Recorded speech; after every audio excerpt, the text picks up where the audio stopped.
Good morning. कैसे हैं आप लोग?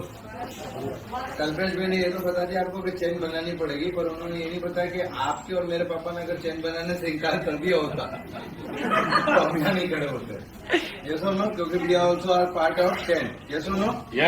गुड मॉर्निंग आप सारे लोगों का, और इस जबरदस्त सेशन में, इस सेमिनार के अंदर आप सारे लोगों का स्वागत है। आज का जो सेमिनार हमारा रहा है वो बेसिकली पैसा कैसे कमाना है उस पे है। यस और नो? बराबर है। और ये जितने भी चीजें आपको लोगों को दिख रही है, जितने भी आंकड़े दिख रहे हैं, ये भी आप लोगों को समझ में आए होंगे। यस और नो? बराबर है। अब मैं आपको बताऊं, मेरी स्टोरी बिल्कुल अलग है। अगर मेरी डिग्री की बात करूं तो आप अपने दिल को थाम के बैठिएगा। एक क्लास में 10वीं तक पहुंचा हूं और वहां तक पहुंचते पहुंचते टीचरों की 3rd डिग्री देखकर मुझे ये समझ में आया कि ये आगे कोई डिग्री काम नहीं लगेगी, एक ही डिग्री काम लगेगी, विटामिन एम की। बराबर है। और 2008